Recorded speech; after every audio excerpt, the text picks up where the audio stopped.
Morning. Good morning, everybody. Morning, Michelle. Steve, Yeah, is hi, that a fake? everybody. What? John Woodward here. Is it 8 o'clock yet? You have 3 minutes according to my watch. Okay. Steve, is that a fake background or are you really outside? No, I'm outside. I was out on my patio yesterday with my laptop because it was so nice. Yeah, it's not as nice today, but the neighbors finally got their ground-keeping people out of the way so I can listen out here. Ah, that makes a difference.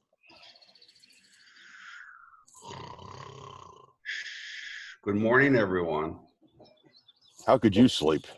I'm tired. You had your people were cutting your grass at 5:15 this morning. I know. Hi, Michelle. Hey, Bill. They said they're trying to beat the rain. It's not supposed to start now till like 12 or 1.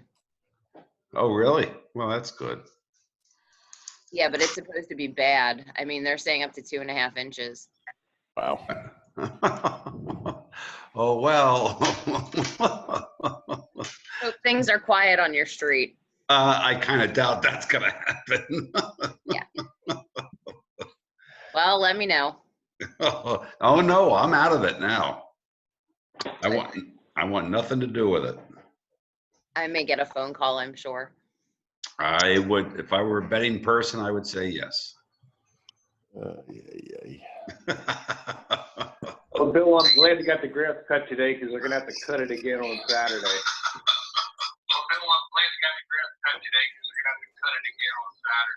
Well, that's probably true.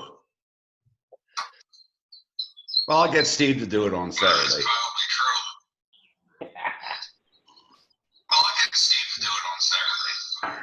Why Is there a feedback loop? Yep, on John. Well, it's on everybody, maybe. Why is this doing this? Morning, Keith. William?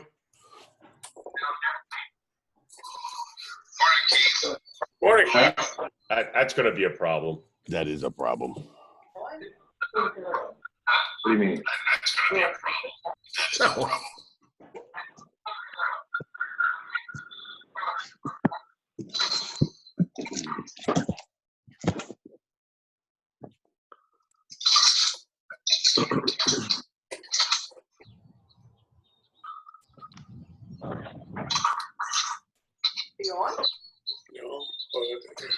I don't know.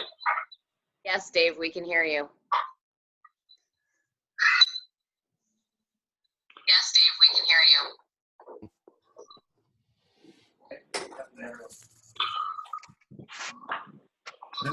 I suggest you mute the word sound. I suggest you mute the word sound.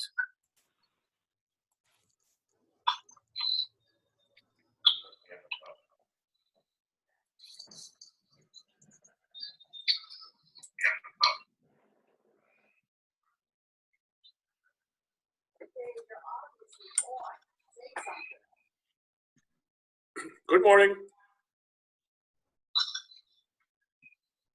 Good morning, Mr. McCarthy.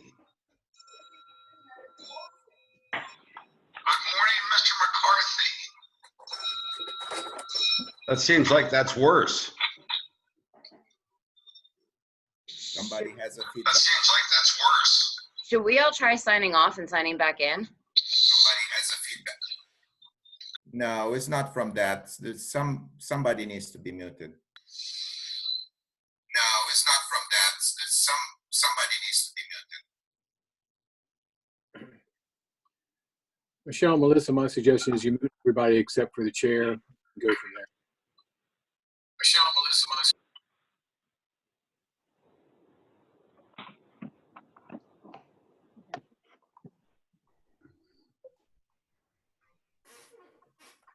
Well, should we get started or should we get started?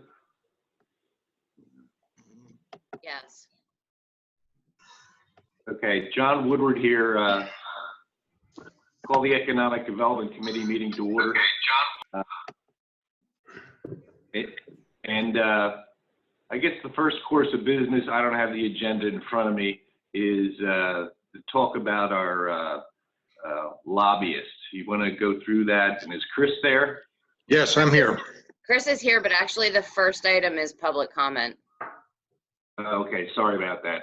Is there any public comment? Hearing none, we'll move on. No, thank you.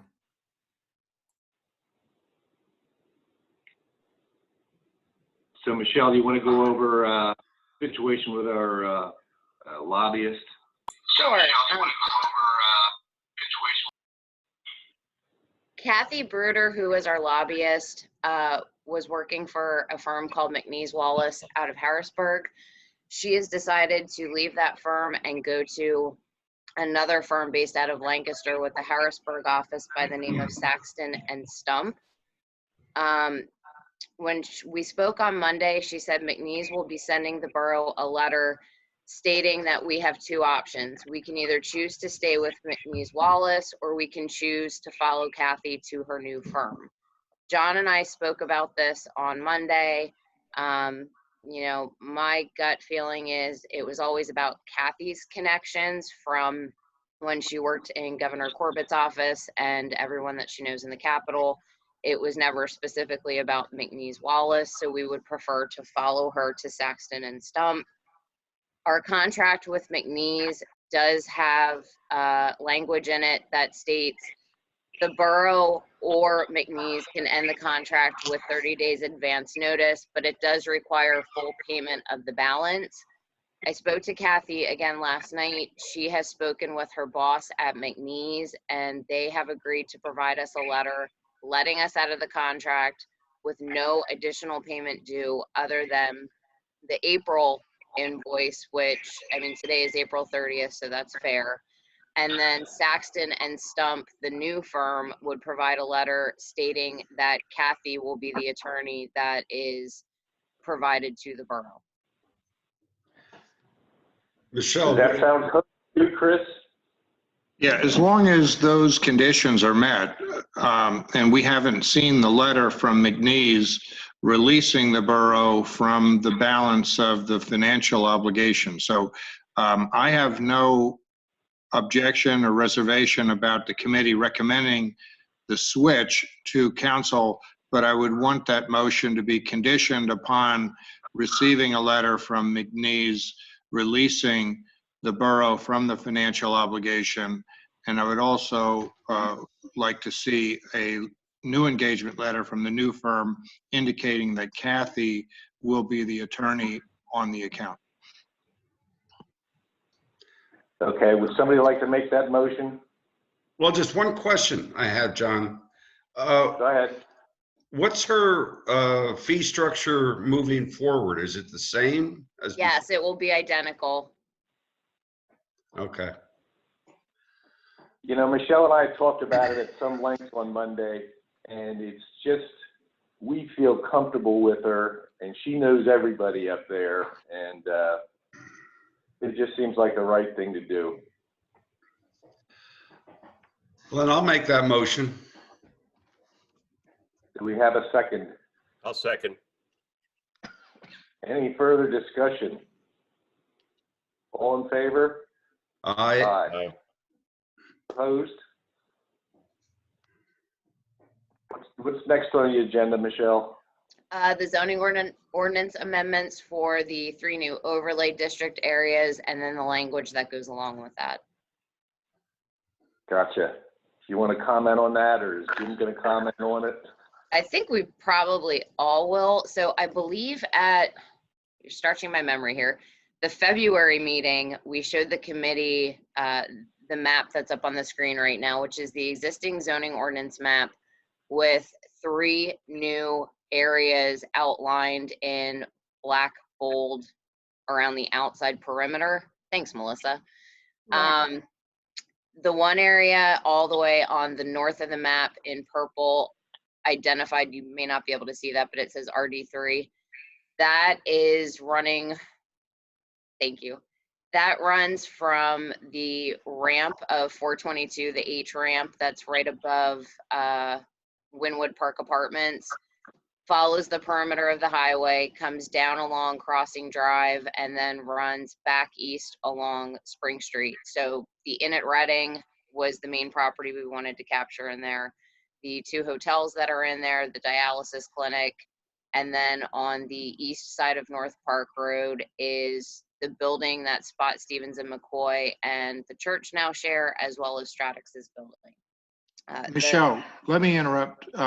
What you're showing to the committee is the proposed zoning map with the overlays. I think correct me if I'm wrong, Jim, but I think you had combined the zoning changes with the map showing the redevelopment areas. Right. The map that you're looking at there has the proposed changes in the zoning of the property as well as the overlay districts. Right.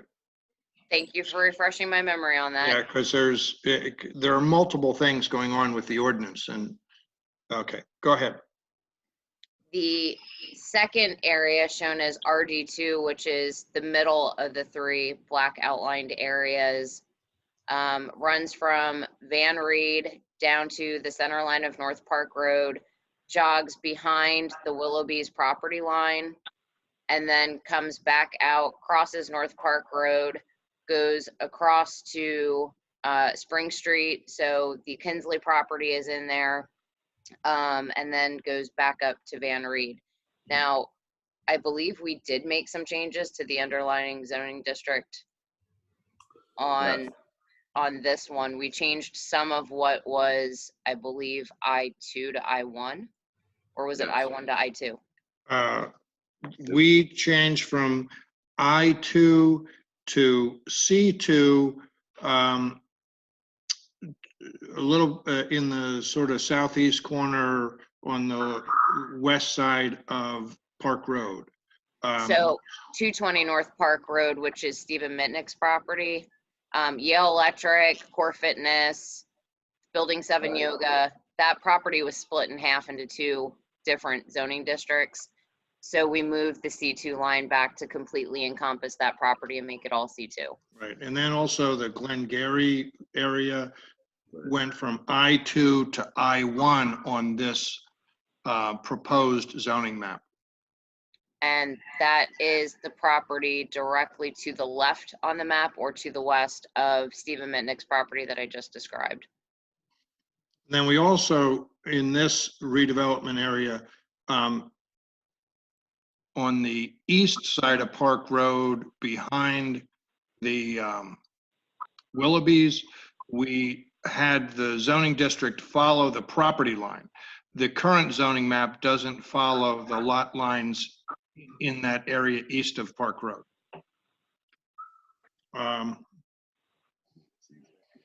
So those were the changes on that redevelopment area. But also, to back up, if we're going to talk about the underlying zoning changes, with redevelopment area 3, the one up at the Inn at Reading, we are also proposing that a block that is currently R1 would be changed to C2. And that's the property at the, I would say, the southernmost corner of that redevelopment area 3. I don't know if you can describe that better than me, Michelle.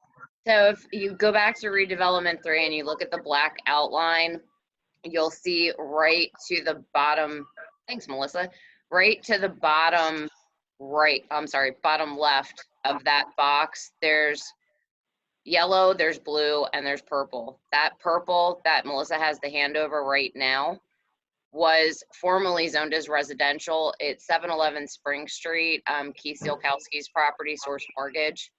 So it was a commercial property zoned residential.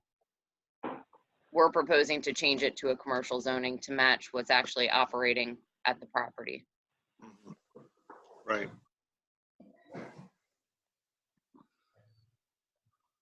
So what kind of action do we have to take today, if any? None. Okay, we've already done that. Oh, we're not, sorry, Chris, go. I was going to suggest, John, that we want to get, first of all, keep you apprised of our progress on this ordinance project, but also to get any feedback that you may have. And my recommendation would be, as if what we present to you today makes sense to you, that we be authorized to share this with some of the developers who we think are, current or potential players in the area, and get feedback from them as to whether or not the goals of this ordinance are, if they will be effective. And if you may recall some of our prior discussions based on the study that we got a couple of months ago was, we may want to look at encouraging some multifamily housing. We may want to encourage structured parking as an off-street parking option. And the intention of this ordinance is to provide some opportunity in areas where multifamily housing is not allowed in the underlying zoning to be permitted in, say, the C2 district or the I1 district, where multifamily housing is not presently permitted. We're also proposing, as far as uses, sort of a Highlands type use, not necessarily exactly the Highlands, but that type of facility functionally in the area where the Inn at Reading is located, just as an option to try to put a carrot out there for someone to consider acquiring and redeveloping the property. So what I'm getting at is, we would want to see if the goals that we have with this ordinance to promote redevelopment in these areas would be attractive to developers, and whether they think they would use them, or if there are some other components to the ordinance that might make them attractive if these rules that we're proposing are not attractive. So anyway, we want to have input from those people, but we don't want to show this to them without the committee giving input that that we're on the right path as far as potential proposed regulations. Yeah, no, and the one thing that the overlays promote that our current zoning ordinance doesn't is they give the developer bonuses in density and height, reduced setbacks for doing structured parking. And as we all know, typically most boroughs, big problem in the downtown areas is parking. So we want to get the redevelopment, but we want them to control the parking through structured parking. And that's probably one of the biggest things we want to bounce off of the developers, and make sure from a cost thing that it pencils out that they would be interested in moving forward with these types of projects. Yeah, it doesn't make sense to put some rules in the book that nobody is going to use because it's impractical. Right. Well, that was always the plan, to get input from the developers, correct? Right. Yes. Okay. So again, what feedback we're looking for this morning from the committee is, does what we're proposing make sense? Do you have questions about it? Do you want us to change something before we go out and talk to anybody else about it? Now, we have that do you want us to show you redevelopment area 3? It's actually 1. Oh, that's 1. That's right. 1. We're doing it in reverse order. Sorry. Redevelopment 1 runs from State Hill Road on the west, along the railroad tracks to the north, jogs down towards Penn Avenue on the east down to 8th Avenue, and then runs behind the 800 and 900 blocks of Penn Avenue, which is currently a TC zoning district, and then comes back up to Penn Avenue to go back west towards State Hill Road. So roughly the 1100 to 900 blocks of Penn Avenue, with the Wyomissing Industrial Park included, and then the 800 block of Penn Avenue on the south side. And in this area, there are also changes from the underlying zoning, as well as creating this overlay district. So in the area between, again, help me, Michelle, is it from? It was the Park? Wyomissing Industrial Park was partially zoned industrial. Right, And that's right. we took that out and just made it all commercial, again, to mimic what is actually occurring on the ground. Right. So do you actually go out and show this to developers before you make final decisions as to approving it? The map, I mean, I would send them to the map to go along with the proposed regulations. I think the regulations may be more important to a developer than the map, because from prior experience with developers, we've learned that if they have a project at a location that's not in an overlay district on our map, they're most likely going to come to us and ask us to work with them in some way, shape, or form. Or if they don't ask, I would make that recommendation to them. To that end, then, is it beneficial not to make a final approval on anything until after you might have somebody interested, in case they want to tweak it in some way that we could accommodate them? Well, Well, then it's too late, isn't it? Well, I don't think we're looking to necessarily match up a site with a developer. I think what the process that I have in mind is that we would be asking whether the concepts in this ordinance, the density, height, setback regulations that Jim McCarthy mentioned, the use regulations in terms of allowing some multifamily housing, the structured parking that is one of the goals of this set of regulations, whether all of that stuff is practical for any developer. Now, if that leads to that, anybody that we speak to coming in and saying, hey, I'd like to use these regulations and I have a site within one of these redevelopment areas, that I guess would be a great outcome. But that's not really the reason to talk to them. I think the reason to talk to them is to just get feedback from people who actually work in this industry about whether or not the regulations are practical and make sense.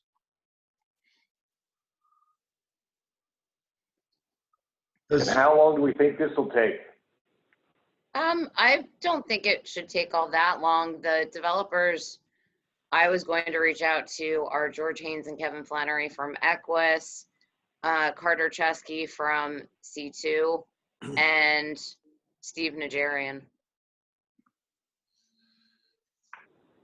I could also talk to Greg Heflin from Brickstones down in Philly. They're doing the Wyomissing Square project, the retail right now. Greg Heflin from Brickstones down in Philly. They're doing the Wyomissing Square project, the retail right now.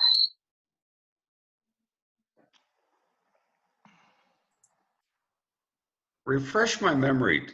Does any of this coincide with the study we had done, the 4-force? Yeah, this is based in part on that study. Okay. One of the recommendations were that we look at our zoning ordinance and try to develop incentives for redevelopment in some key locations, and that we try to figure out a way to encourage structured parking. And if you recall, we had some discussions after that study came out that, you know, the borough isn't interested in financing a parking garage.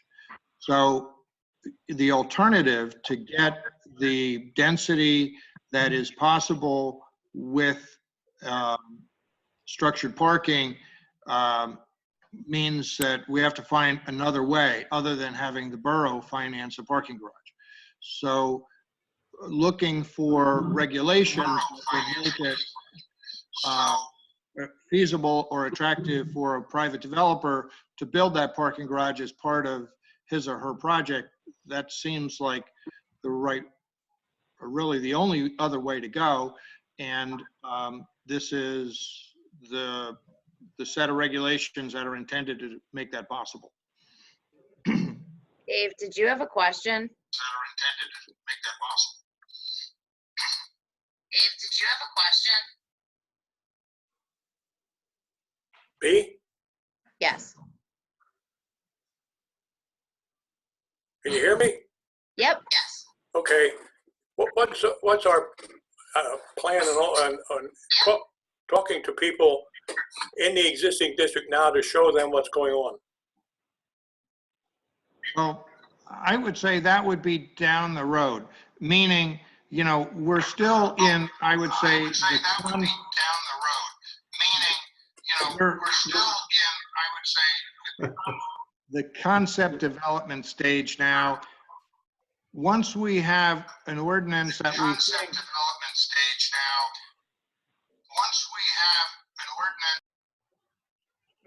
that we think is more refined than this one, then I would say it would be time to start the enactment process. That would involve getting input from county planning. It would involve having a public hearing.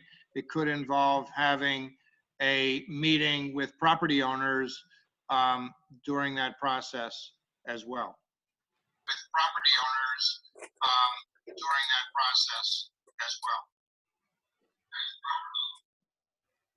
Okay, thank you. Melissa, do you want to scroll down to the next page, which starts the language for the amendments? Thank you. This is all we have, Michelle. Oh, hold on.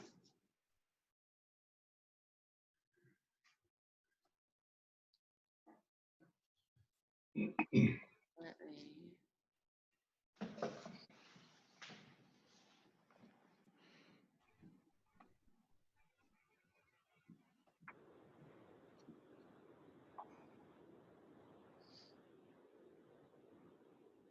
I'm forwarding you an email right now Okay. that has the language that Chris revised, I think, Tuesday morning. Okay.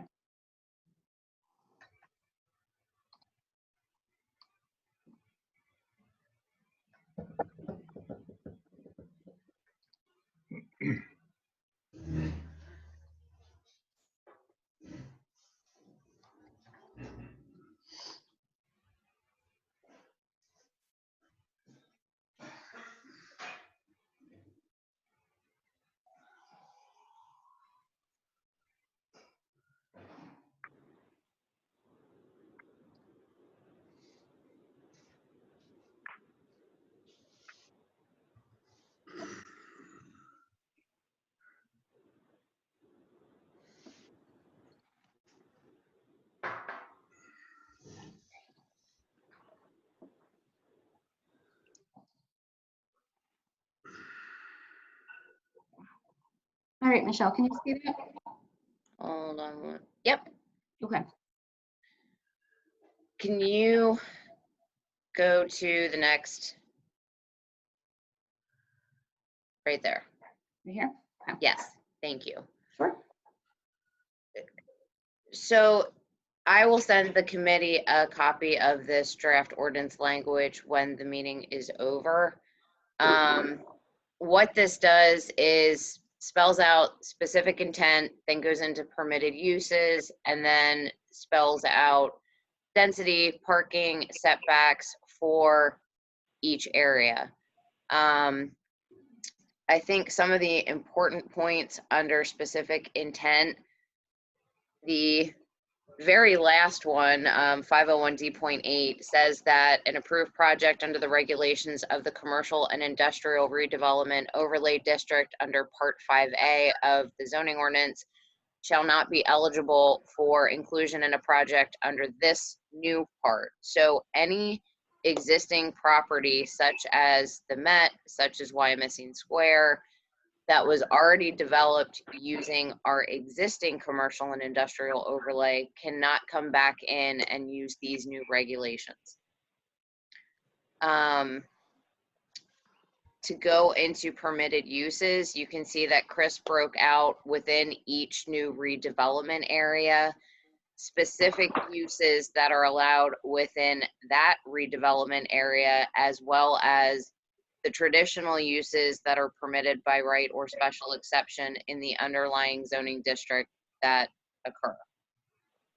Redevelopment area 1, apartment building use permitted by right on the ground floor of a mixed-use building in which the ground floor shall be used for one or more of the following. So again, promoting office, retail, professional, restaurant, those uses that create that downtown feeling and that play well off of one another, with residential above. Redevelopment area 2, apartment building use shall be permitted by right. In addition, apartment building use shall be permitted by right above a ground floor of a mixed-use building. Again, office, retail, professional, restaurants, one or more office, professional, service, or restaurant is permitted without an apartment building use. So what Chris was talking about earlier, that our master plan study encouraged allowing more multifamily housing. Redevelopment area 2, if you recall, is kind of smack dab in the middle of that commercial and industrial district area that was in Berkshire Heights. So this would allow some type of multifamily use to go in there as well, with a potential component of some type of professional office or commercial use, or standalone by itself.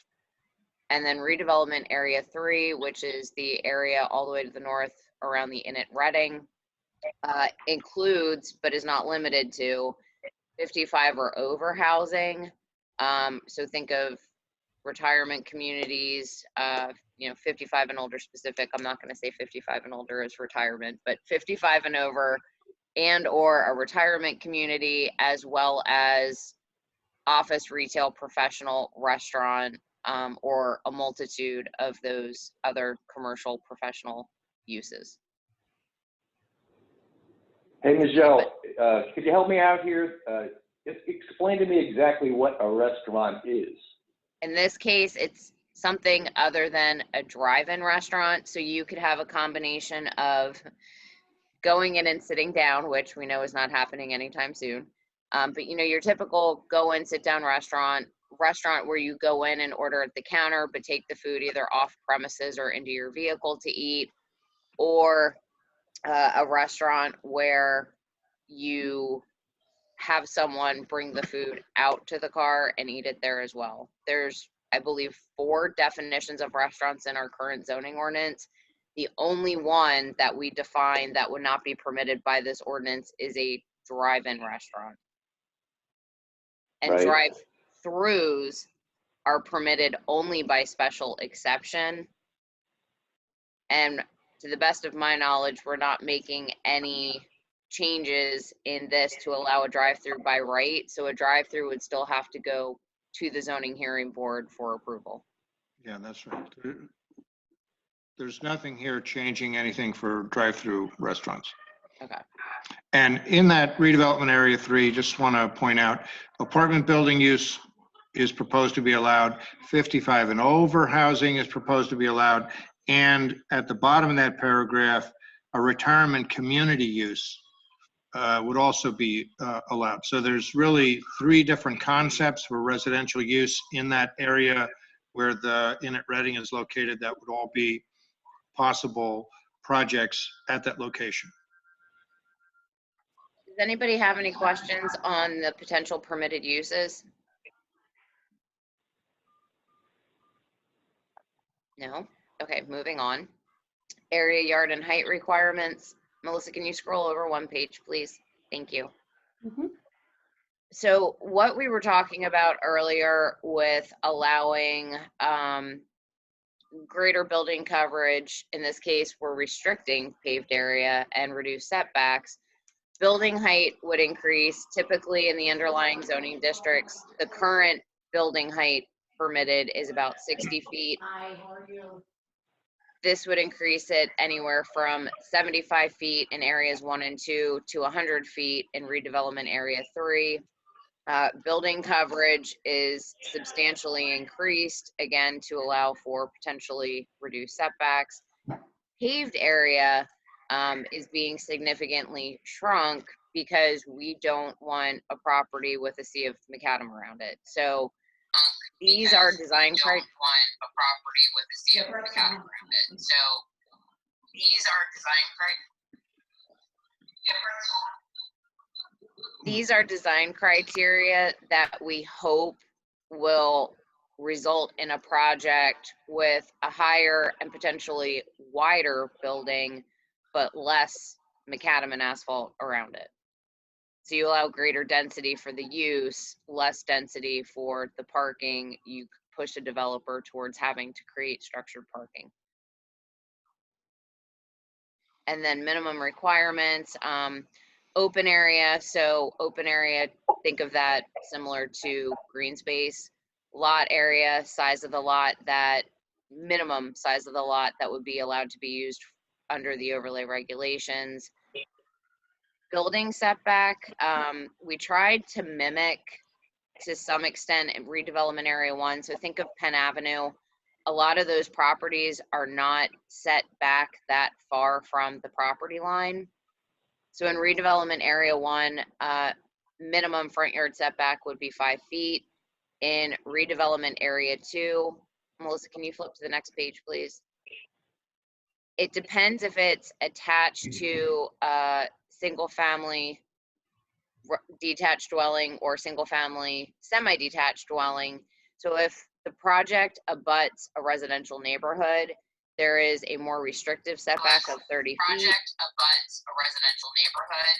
There is Otherwise, it's 5 feet.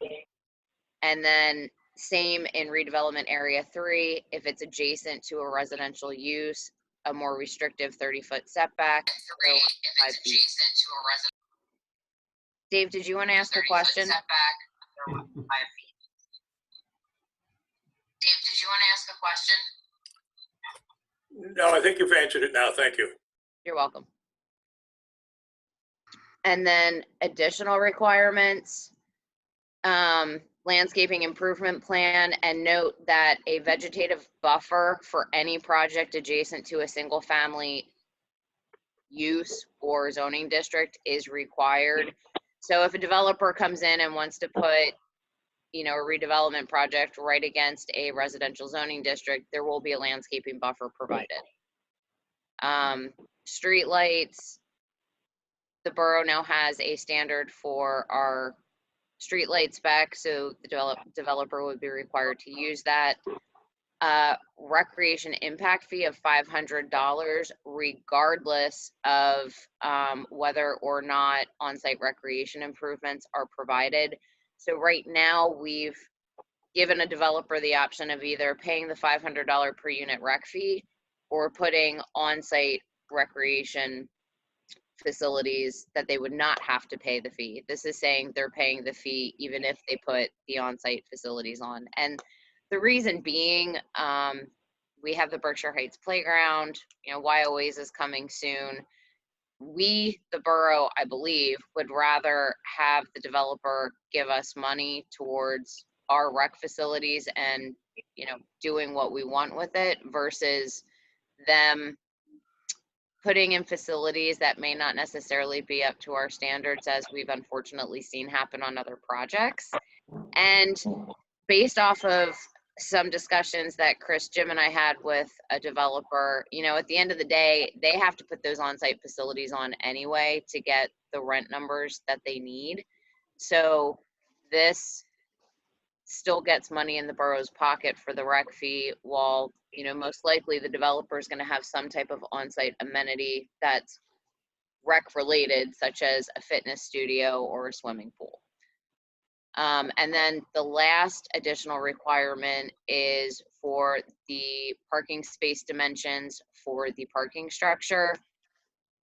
We kind of, you know, just flesh this out based off of some requirements I found for structured parking in Philly.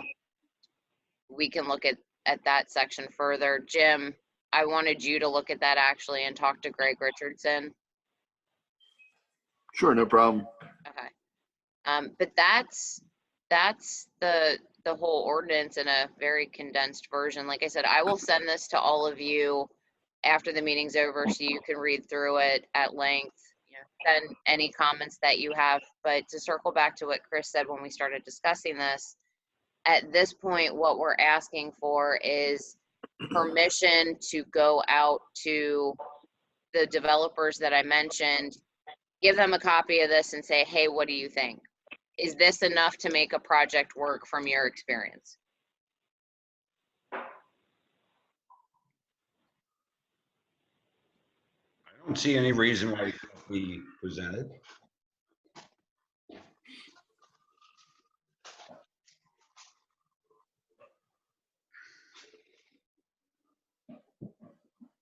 You were waiting for more comment. Yeah, I agree. I think it's a great idea.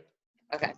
I actually have a phone call scheduled tomorrow with the developer that was interested in buying the Ryder lot on Van Reed. I think we told the committee at the February meeting that they weren't able to make the financial numbers on that project work out. They are now interested in looking at the Inn at Reading site. So somewhat fortuitous timing. The conversation tomorrow is to go over what they want to do, and they did stress that they're still working on the numbers to see if they can make the numbers work. But I was, happy to hear, if nothing else. We can't see it, but behind the scenes, developers are still continuing to work on projects and are still looking at sites in the borough. I also talked to Joe Nasty from the Berkshire Mall yesterday about something unrelated, but he did say that the mall is not putting its plans on hold to eventually redevelop.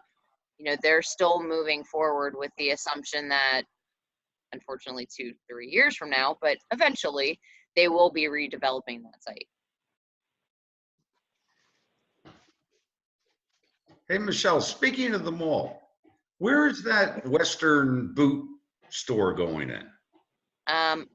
It would have been going into the location, I believe, where Sears was.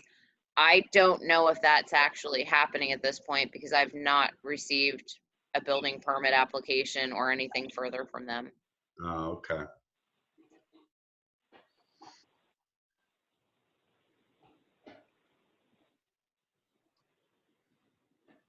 Does anybody else have any questions? No, let's move on. I believe that was the last thing on the agenda other than miscellaneous. Did you need formal, Michelle, did you need formal approval of some to go ahead with this, or just the yay or nay? Chris, I'll leave that up to you. Well, in order to create some kind of record of our work on this, I would appreciate a motion to authorize us to continue to develop the proposed ordinance. I'll make that motion. Do we have a second? I'll second. Thank you. Any further discussion? All in favor? Aye. Aye. Opposed? Motion carries. Thank you. Thank you. Hey, Michelle, I got a question for you. I saw in the paper the other day the transfer of the White Wyomissing. Romig property over at the Works. Yep. What's that all about? So you may recall that Chip was selling the property and then leasing his space to obtain funding to open the second location down in Westchester and potentially make some improvements to the current property. Right. He had very good timing and went to settlement, I think, 3 days before the true impact of COVID-19 hit. Sold the property, and a few days later, I think he told me the stock of the company that purchased it tanked significantly. So, I mean, as far as he's concerned, he's very happy right now. He still does plan to open the second location in Westchester, and continue to keep the first location in Wyomissing. Gotcha.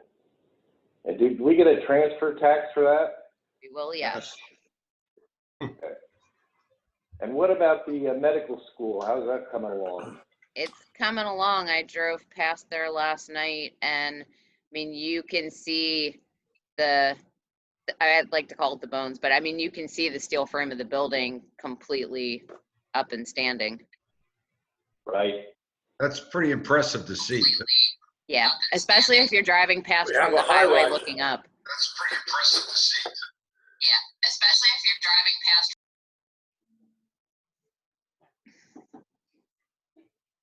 Does anybody have anything else? I do not. Hearing nothing, we'll adjourn the meeting. Thank you. All right. Thank you. Thanks.